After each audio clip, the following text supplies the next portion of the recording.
Jain students, we are doing a lecture series of class 10th economics and the chapter name is sectors of Indian economy. This will be the third part of this lecture series, and in this lecture we will study about how there was a shift happened from primary to secondary and then secondary to tertiary. And after that we will also try to understand what is the share of these sectors in the GDP of India and how they employ the people in these sectors. So let's first talk about what is their share in the GDP. Here is a diagram where you can see that a comparison has been given from the year 1970, 71 and the year 2010 and 11. And this diagram shows, it is evident from this diagram that all the sectors have grown since 1970-71, but the tertiary sector has grown more than the other two sectors. The share of all these sectors has increased in the GDP, but the most important sector has become the tertiary sector. Now, we will understand what are the reasons that led to this rise in the tertiary sector. And this is a very important question from your board's point of view. In board exams, this has been asked many times. So let us understand. First is that in any country, whether it is India or any other country, the hospitals, educational institutions, post and telegraph services, police stations, courts, and other services have increased over the years. And in 21st century, these are the most important part of any economy. So we see that there is a great rise in the tertiary sector services. A number of new services have been added in the tertiary sector. Earlier, there were only a few services like transportation and other very small services. But now there are services like telecommunication and information technology, internet. So these services are very important and people are using them in their day-to-day life. So the tertiary sector is now become the most important sector of any economy. Second is that the development of agriculture industry from 1970-71, if we are comparing, then at that time that the condition of agriculture and industry was not very much promising.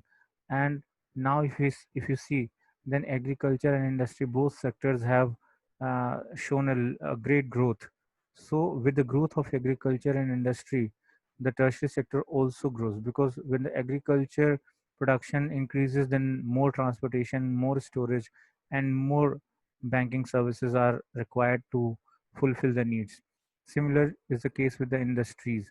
If the industrial output increases, then more number of goods are to be transported, more trade will happen, and storage, communication, other services will be required.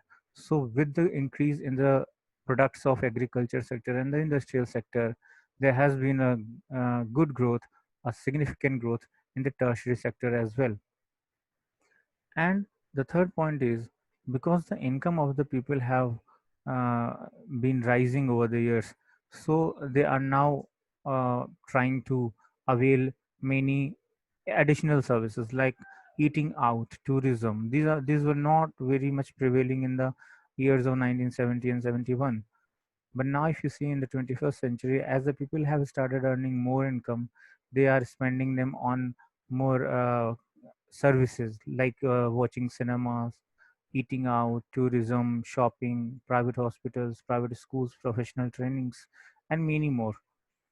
So you see that these services have become a very important part of our life, and we all are using them. So the service sector is like more promising, more important sector in 21st century.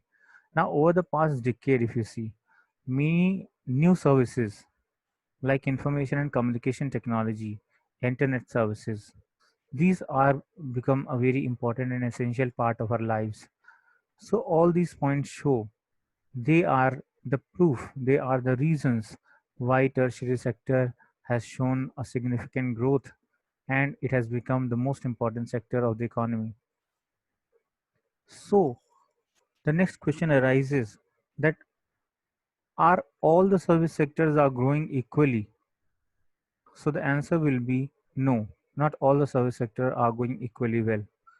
Because if you see, a very few sectors of tertiary activities have shown great growth, where the highly employed and highly educated and skilled workers are employed, like IT, like telecommunication, internet service, banking services. These have shown a great growth, but many other services have not shown a significant growth. They are not very well organized, and therefore there is a very minor growth in these sectors, like small shopkeepers or repair persons or transport persons. They are not very much educated, they are not skilled, and therefore the growth in these services have not been very significant. So, if you are asked that whether all the services are growing equally or have grown equally, then the answer would be no. Some services where highly skilled and educated people are employed, they have shown a great growth. They have shown a significant growth over the years, like IT and telecommunication. But many other services like shopkeeping and repairing services, transport services, have not shown a very significant growth. Now, the next question is where the people are employed most. So, there can be a comparison percentage of GDP wise with the employment. So, if you see the percentage of GDP, then you see that tertiary sector has the most percentage, like 53% around uh, in the GDP. Secondary sector is in the second number, and the last is primary sector, which has only 17% participation in the total GDP of the country. But if you see the employment percentage, then in this diagram you will notice that is still many of the people, in fact most of the people, around 55% people of the country are engaged in the primary activities, and the tertiary sector activities have not given so much employment. Same is the case with the secondary sector also. There is also not much employment in the secondary sector. So let us understand what are the reasons for this. Why the primary sector activities have not shown significant growth in GDP, but still many of the employees are working, or many of the population, a large number of population is still engaged, around 50 to 55% are still engaged in the primary activities. So the reasons are that because not enough jobs were created in the secondary and tertiary sector. First, that the service sector and the secondary sector has been producing a lot of a large proportion of the GDP, but still there have not been very much job opportunities for the people in these sectors. Second reason being that industrial output went up by more than 9 times, employment went up around 3 times.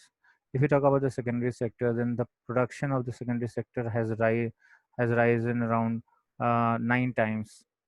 Means if earlier it was 100, then now it has become 900 units of output. But employment has only shown 3 times growth. So this is evident that employment has not been generated in these sectors. Also, if you talk about the tertiary sector, then it has grown from around 14 times, like it has uh, shown a growth of 14 times from the 1970 and 71. But if you talk about the employment, then only the five times employment has been risen in this sector. So this is evident that although these sectors have been become very important and they have now contributed to a large part of the GDP, but still there are not many job opportunities that have been provided to the people from these sectors. So the reason is these are the three reasons. You can explain it by giving more examples. Let's talk about the underemployment or disguised unemployment. So many a times we see this mostly prevalent in the primary sector, that many times we see that the people which are required for a primary activity, basically the agricultural activities, uh, the required number of people are, suppose there are 4 people required for a agricultural activity of on a certain uh, length or a certain amount of field, but there are 6 or 8 people of the family are engaged in the same activity. So there are 2 or 4 extra members which are working on the agricultural field because of not being availability of the uh, jobs in the other sectors. So this will generate underemployment. Means the people who are required, the number of people which are required for the agricultural output will like they will be there will be additional number of people which are engaged in the agriculture. There is a example given in your book of Lakshmi. She has 2 hectares of land in the village, which is unirrigated land. That means it primarily depends on the rain for the production. And there are 5 members in the family. Uh, so there is not a much very big field, very big agricultural field. So only 3 people, 4 people are required for working in that amount of agricultural field. But still, there are 5 members working. The work is divided, but each one of them are not giving their full potential. They are not working up to their full potential, and thereby there is a employment. We are seeing that they all are employed, but is in fact they're not working to their full potential. So this is underemployment. Means if we have resources and they are not being fully utilized, then we say that they are underemployed. So there are thousands of lakhs of families like Lakshmi where the number of people working in the same field are larger than required, more than required. If there is requirement of only 4 or 5 people, still there are 8 or 10 people are working there because there is no job in the other sectors, as we have seen in the previous slides. This generates underemployment. And why we call it disguised unemployment? Because this is not apparent from the, if you see, then they all appear to be employed in the agricultural field, but the fact is that they are not actually employed. They are underemployed or disguised unemployed. If we compare it to the unemployment of the cities, then you see that if some person is not working in anywhere, then you see that the person is unemployed.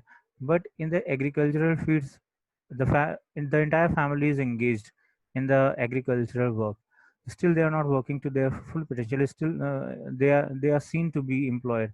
So this is unemployment or disguised unemployment. This means that even if we remove a lot of people from the agriculture sector, why we are saying that there is no need of 10 people or 4 people in the field? Because if you remove 2 or 3 people from that field work, then still the production of the field does not go down. It remains the same. It does not suffer anything. So we can say that 2 or 3 people are extra who are working there. The division of work is there, but still they are underemployed. They are not working to their full potential. So this is evident from this third point that there is certainly some disguised unemployment or under unemployment. Now, underemployment is only prevalent in primary sector or some other sectors also. It is only prevalent in agricultural fields or in cities. We also see this.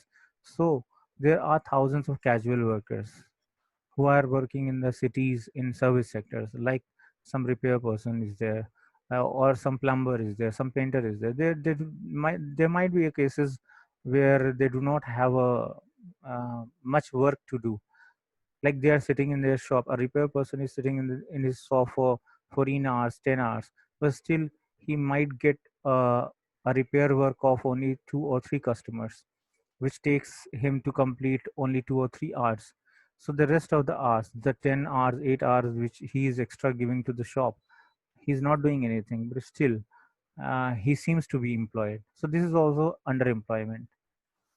He is giving 14 hours to the shop, but still he has only work for 4 hours or 3 hours.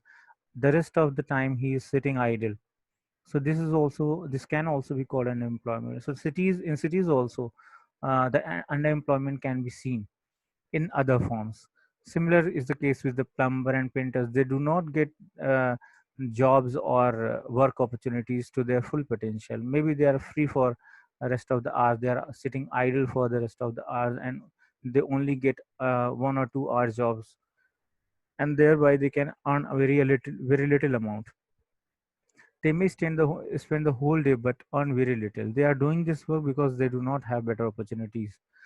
If they might get some job in other sectors also, then the rest of the time they can be engaged there, and they could earn some extra money. So this is not the case. So here we saw that, let's do a quick recap. We saw that what is the percentage of uh, different sectors in the GDP, then why the tertiary sector has become the most important sector of the economy. Then we saw that are all sectors of are all our services growing equally. Then we saw that no, all sectors are not growing equally. Only those sectors which have employees which are highly skilled and educated, they are only growing. Many other service sector activities are not shown a great growth in the last decades. So where are the most people employed? Then we see that although the GDP percentage of tertiary sector has almost 50 to 53%, but still the number of people employed in it is very less, like almost 23-25%, and the most number of people are still engaged in the primary activities.